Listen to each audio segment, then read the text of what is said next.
ನೋಡಿ, ಮಾನ್ಯ ಯತ್ನಾಳ್ ಅವರ ಹೇಳಿಕೆಗಳು ಪಕ್ಷಕ್ಕೆ, ಪಕ್ಷದ ಕಾರ್ಯಕರ್ತರಿಗೆ ಮುಜುಗರವನ್ನು ಉಂಟು ಮಾಡಿದ್ದಕ್ಕೆ ಇಲ್ಲಿಯವರೆಗೆ ಅವರಿಗೆ ರಾಜ್ಯ ಮಟ್ಟದಲ್ಲಿ ಯಾವ ರೀತಿ ತಿಳಿ ಹೇಳಬೇಕು ಅನ್ನುವಂತಹ ಪ್ರಯತ್ನಗಳು ಆಗಿದ್ದಾವೆ.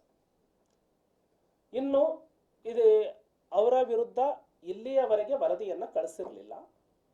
ಬಹಿರಂಗವಾಗಿ ಪಕ್ಷದ ಶಿಸ್ತನ್ನ ಯಾರೇ ಉಲ್ಲಂಘನೆ ಮಾಡಿದ್ರು ಕೂಡ ಅವರ ವಿರುದ್ಧ ಇನ್ನು ಮೇಲೆ ರಾಷ್ಟ್ರ ನಾಯಕರಿಗೆ ಗಮನಕ್ಕೆ ತರ್ತೇವೆ. ಸೊ ಯತ್ನಾಳ್ ಅವರ ಈ ತೀರ್ಮಾನದ ಬಗ್ಗೆ ರಾಷ್ಟ್ರ ನಾಯಕರಿಗೆ ಪಕ್ಷ ಗಮನಕ್ಕೆ ತರುತ್ತೆ. ಸೊ ಹಾಗಾಗಿ ಇಲ್ಲಿಯವರೆಗೆ ಅವರ ಬಗ್ಗೆ, ಅವರ ನಿರ್ಧಾರಗಳ ಬಗ್ಗೆ ಕೇಂದ್ರದ ವರಿಷ್ಠರಿಗೆ ತಿಳಿಸಿರಲಿಲ್ಲ.